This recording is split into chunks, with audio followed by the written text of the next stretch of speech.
Make it convenient in the district kilometers for the whites. And they inconvenience the blacks though, doing that process, and that's the messed up part. I'm myself trying to find a place, you know, and I was raised and born out here in Southeast, and I'm catching hell trying to find somewhere to live, you know.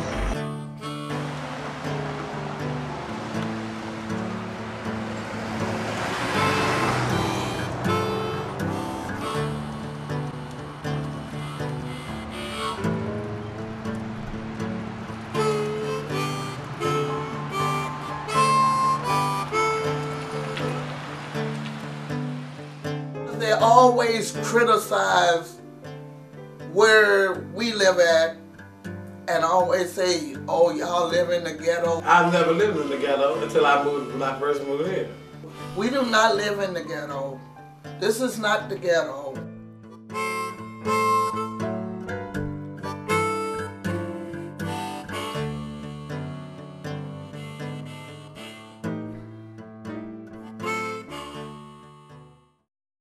When I moved here, I needed a place to live, so it was fabulous. I came to Galen Terrace because I didn't have nowhere else to stay.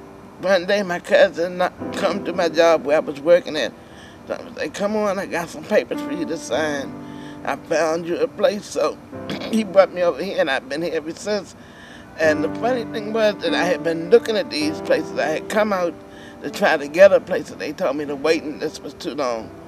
But he had already had me on the waiting list, which I didn't know. He said, I had you on the list for so long. He said, your name finally came up. He said, because you're the one that need a place. Yeah, so he gave me a place to live. I'm grateful to him. I love that cousin too. And I guess he probably loved me to think about me like he did. I had my son, and we couldn't live in a one-bedroom. So I put my name on the lease, and when my time came up, they called me for an interview, and they showed me this apartment.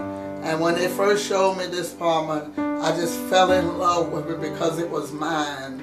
And I know couldn't nobody put me out unless I wasn't paying my bills. Most of the younger family around here and the older family can't afford to move nowhere. That's another reason why I stuck through, because you do have a lot of young people around here that can't afford to move nowhere. Like when I first moved around here. You know, I was young too when I first moved around here. And I couldn't afford to move nowhere. So it's the better them and the better the older people too. We have a lot of old senior citizens around here too. They was disgusting. If you take a shower, if you sit on the toilet, you gotta worry about the toilet, the ceiling leaking, toilet water coming in your house. When it rains and your walls are getting rained on, I mean, not rained on, but the walls are wet. It wasn't really a door there. It used to be open all the time, the halls all dirty, be so cold. It was like living in a trash can, you know? But it was your own. It was your own garbage can. My house was nasty. I had nice things, but it was just the apartment, you know? I couldn't change that. If I could, I would have been changed. This neighborhood was difficult. It just was dangerous. Cab drivers wouldn't even come up here to pick you up. They tell you they meet you on Good Hope Road. Not on 16th Street, but on Good Hope Road. The people that was hanging in the place, and some of them that lived in the place, they weren't too nice. They big two-legged hood rats with 9mm and AKA boom. It was terrible. I couldn't even come home from work without stepping over somebody trying to get up the steps. People are all in the hallways. They wouldn't move. They wouldn't help you with your bags or anything. People that don't even live around here, you know, just hanging, smoking. It used to be gambling. It used to be terrible. And then a whole lot of them got killed right in the hallways where they was at. Right, I'm sorry for that, but I guess it's just, I don't know. There's no way to explain that. You know, you're killing each other, but that's what they do. That's what, in fact, they still do it. So you can't teach them. You can't teach them. I know we have some bad people, but we just pray for them. Some people are very good people who really care about their communities and want to see things better. And then there are other people who don't care, and there are a lot of people who don't know how. And the other unfortunate part is there's always the element from the outside that comes in to help make things even worse than they already are. It was hard. Tell me about that. It really was hard raising two boys here. That habits your kids pick up in a neighborhood like this. Where the police would come over here and they would be armed and dangerous. Like one day my youngest son came home from school, and being on how the neighborhood was, the police used to always pick with, you know, young black boys around here. And one day he came home from school and they say he fixed a suspect of someone else. And he had his book bag on his back, of course. He just came from school, so walked up the back way, and they told him come in, and, you know, young black teenagers, you know, the attitude they got. So it came to a big confrontation where the police threw him on a car and all that. And he's only 16 years old. When you first moved in, did they have a tenant association way back when? No, we had tried to get a tenant association. Me and the woman, she moved away in the other building. We were trying to get something, but the most we could end up with was the aftercare for the children, you know, help them with their homework. And she would go to the food bank and get snacks for them and take them swimming and different things. We even had a baseball team for the little boys. They played baseball, and we had a nice time with the children. When I was doing the planting outside, I had each kid plant a seed. And they took turns. I said, when Grandma gone somewhere, that means y'all got to water y'all seeds. If you got to get a cup of water out the house, that's what we did. And one year it just rained. And that garden just got beautiful and beautiful. I wish you could see it. It was year 4 last. 2 years straight I had a garden. Right out front. So then I started cleaning the hallway because we had a lot of like fighting in the hallway and the blood be in the hallway and people be sleeping in the hallway and then defecating in the hallway. Little stuff that be going on, so I put on my gloves and my boots and I go out there and clean the hallway, yeah. And she moved, the lady moved, and I didn't know how to go to the food bank, and it was enough for 2 people. Needed more people, but the children would come, but you never seen a parent. I mean, one time a parent did come down, but that wasn't regular, so it just ended. Then the children were getting older.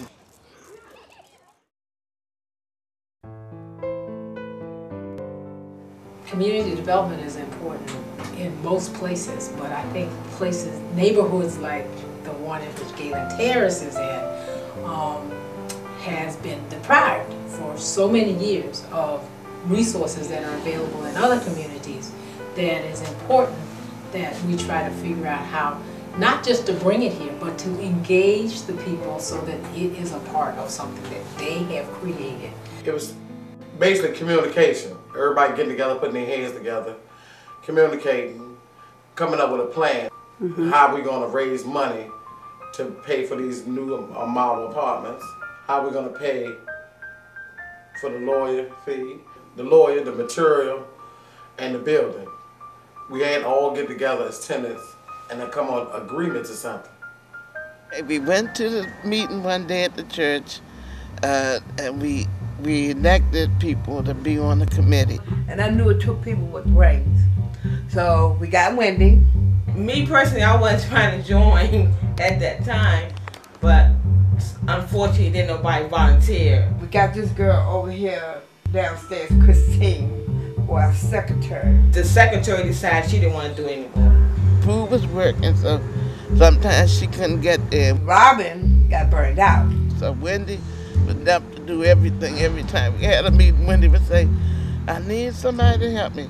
And somebody would just go to one meeting so I won't have to get off work. If I can get 2 volunteers to help me out, you know, just join the board for our sake. This is the benefit all of us, not just me. It's the benefit all of us, our kids and everything. Wendy went to all the meetings. Wendy did all the paperwork. Wendy just did everything.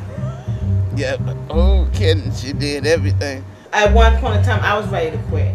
You know what I'm saying, for being by myself. And so having Jessica there and, you know, and to help her out, it was a big help for me to do that for Jessica though. Well, I was a part of the team that was interviewed. The Tenant Association interviewed several development teams to get their concepts for how they would go about the renovation and what role the tenants would play in that process.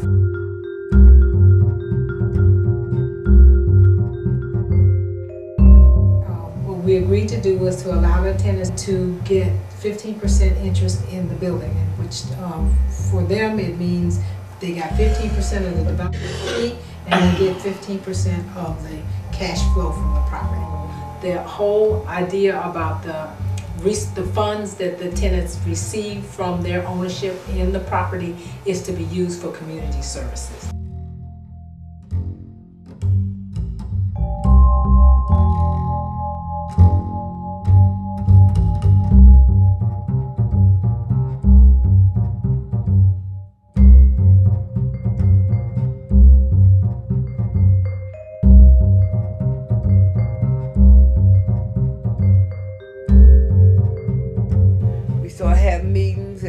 Started giving dues every month, you know, and every time we have a meeting, we had to come up with some dues. Behind the scenes was, you know, NHT in Somerset talking to the contractor and the architect and all the attorneys to put together this very complex financial and real estate transaction. We had to get papers notarized, all 4 of us. We had to certain time for deadlines and go to meetings at all hours of the night trying to get the money to buy the property. We was at the point, even people that was coming to the meeting, you know, they got to the point when you come to the meeting, they would get to talking, you know, they didn't want, ain't nothing gonna happen, you know. And then we had people that we would go around and try to talk to. Why y'all into that? There's not nothing gonna happen. Ain't nobody gonna do nothing, you know. Well, we couldn't blame them. I say they either get ready to fix this place up or they get ready to tear it down. And I say, you better hurry up and move before you don't have a place to live. And I say, no, I said that, you know, everybody can't tell the story. Some of us kept on, you know, just going.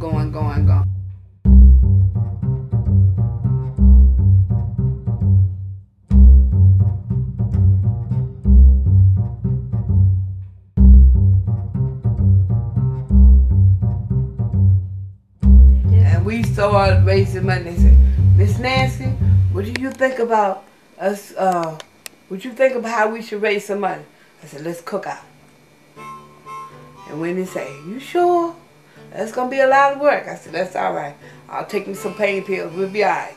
Everybody donated something, money or food.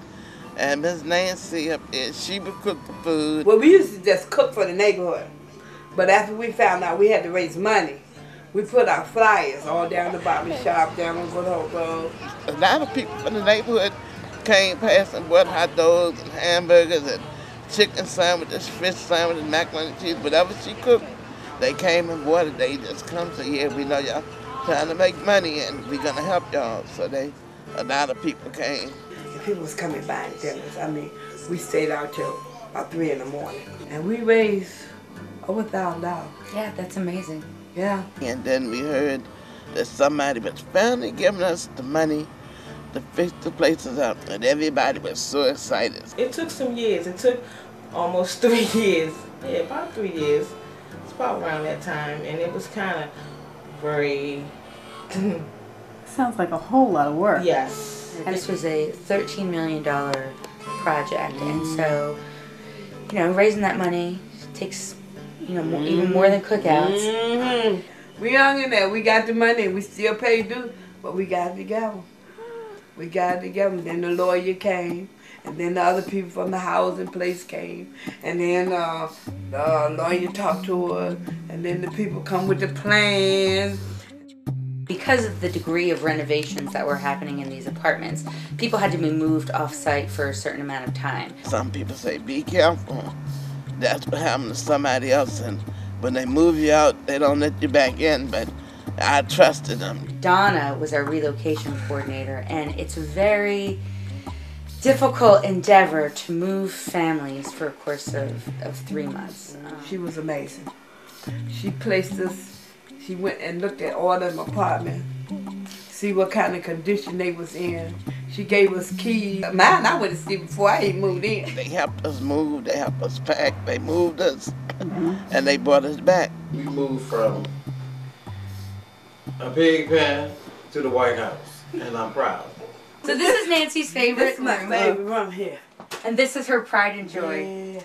The stove, my stove, it's my pride and joy. You can wash it, you know, you can clean it, come all clean, it's nice and smooth. We have central air, electric stoves, new cabinets, new everything. We got new everything, you know, up-to-date stuff. You know, compared to what we had then. Back then, we ain't had up-to-date stuff. And then when it's time for something break like a refrigerator, we had to get a used refrigerator out of somebody's old apartment. So now, you know, we got something much upgraded, much better. Everything I need is basically here. That was mostly my input, you know, because when I came here, they didn't have the supplies needed to correct an emergency.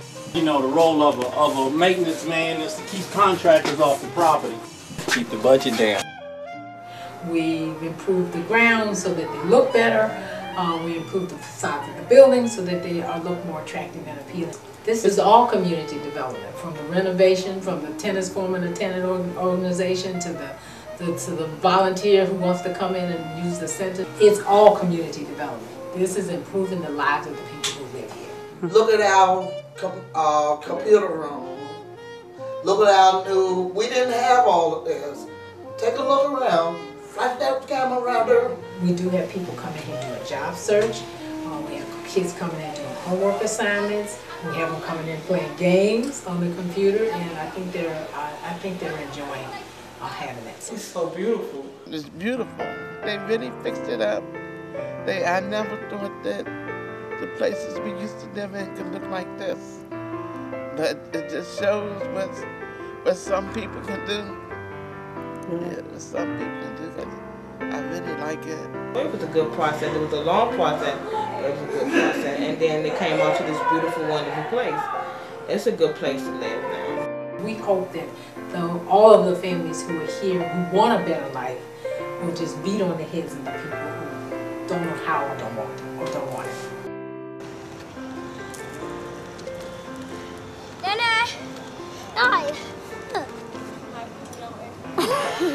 How you doing, Colin?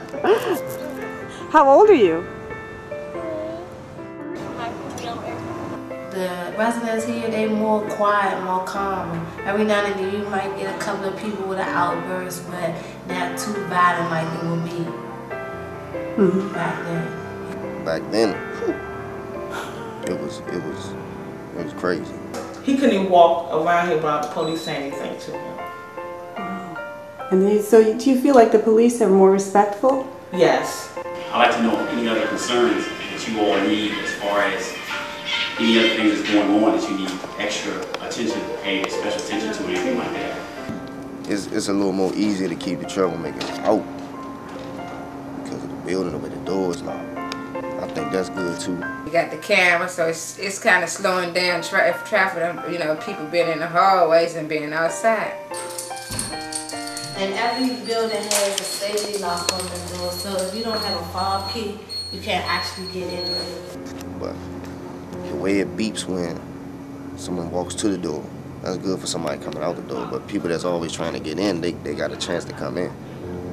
I wish that was changed. Can you all please make sure, all right, let's listen please, that no one is kicking the door to get into the building because they are damaging the doors. That is another cost that we're going to have to take care of when he comes out on Thursday as well. So that's a little hard because it's normally kids, and then you. It's normally kids don't live around here though. They really playing right there. They want to get in. The little ones still, you know, that's what the old people do. They got to keep. Well, if you know who it is, call me, let me know. Next couple of days, and I'll send them a letter. Okay. You know how you know that everything is good and the building is good, but you see things coming and you don't want them to come. You would like for them to be the nice place that you move back into, the peace and the quiet, you know what I'm saying? That's me. So it's and I get upset, right, and I'm worried. We have a management person here full time, and we need to get people, residents, involved. Right. Be the ones to begin reporting to her because she's only here 9 to 5. Right. You guys have to live here late at night when everyone's Right. slamming and the kids are doing their things, and she's not going to know that unless you guys are telling her. Right. That's one of the shifts we want to make here. So it's you guys. You brought this building. You're taking control of this with us. The next step for you to do is write this down and take it to Maisha. Right. Because it's only through documentation that we're going to be able to get rid of this element. Okay, okay, I understand it. That's true. I mean, and that's the key. Just trying to get everybody together and do what they supposed to do and keep it up. Or else it's going to go back the way it used to look. We've encouraged people to participate when we have the meetings, to participate in the process of making the decision. You're going to the tenant association meeting? Yeah, we're having a meeting tonight at 6:30. You planning to go? Yeah, I'm going. Okay. I usually go. Yeah, you usually go? Yeah. Okay. That's not even half of the people that live around here that came to that meeting. You have 82 units. You probably had like 2 people out of the units that was adults that was at the meeting. We let the tenants kind of decide what it is they want to do, and then we all together try to find the resources. Oh, I see. Because it's their money that's being used. Can I decorate? For the yard. You want to come decorate? You want to park? Mrs. Park? No, she I has a want thing my she yard. she decorates the yard with the rain. You need to talk to her about what it is you want to do and let her decide whether or not I don't know. Maybe what we need to be doing is have a class. A cooking class. Yeah. A cooking class and a cleaning class. Cooking and cleaning class, and we could do it in other people's apartments, and you could be you could be the instructor. Yeah. Oh, I would like that. Okay, I think we're gonna talk about this and set this up. So this is a joint effort. It is not just the ownership. It is a joint effort. So everybody has a stake in what happens. If you can get your other friends to get out the bed and come to the meeting and join the meetings, and we become a family, believe me, this place will stay up and perfect and running fine. All right. We will have everything we want if we really do that. Yeah. That's the truth. And my son graduated in June from Anacostia Senior High. And he'd be the first male in the family that graduated out of Anacostia, along with my niece, my daughter, all of them went to Anacostia. They say Anacostia is a bad school, but not to my knowledge. Since we gotta fix my son, he'd buy me little things. He brought me an entertainment center. And he was gonna move out, but I told him not to move. Not to move because it's his place as well as it is mine. My youngest son, actually, this past year, his whole life changed. And I don't know if it's a neighborhood. I don't know what it might be the neighborhood why he changed like that. Maybe so he could live in a better place than what he was living at first. Because he changed a whole lot. Is it a big deal to be able to afford to live in a place like this? It is. Now, do you think you'd be able to afford to move into the $300,000 condos across the way? No. Yeah. Maybe I'll take the Mega Million tonight. Maybe I could. I'm hoping that the people that's here realize we got the best. Because I'm telling you, if they ever move out, they're not going to find nothing no better. They're not. Back there, then it might have been ghetto, but we living in luxury now, baby. So you think in the end it was worth all that effort? Yes, it was worth it. You don't know what you could do until you put your mind to it. It came to pass. It came reality that this was going to happen, you know. And it did happen, you know. And I'm happy that it happened. You can't script this. I'm happy that it happened, you know. Because I'm going to tell you, I've been here for 18 years. And when I moved here, woo, I never seen nothing like it. Last year when they renovated the property, it was like the best thing they did for this whole neighborhood, because being as I lived around here all my life, I seen a lot go on around here, man. They just changed everything. It just looks so nice and it's quiet now. Our street is like a little more brightened up now, you know. It's better. It's way better. I believe I'm satisfied with the way the neighborhood looks. Now I can walk my kids around, you know. This smell, it's like you done died and gone to heaven. You know, now, if I die and this is heaven, I'm all right. I know I done put my foot through the door, you know what I'm saying? But for right now, I'm okay.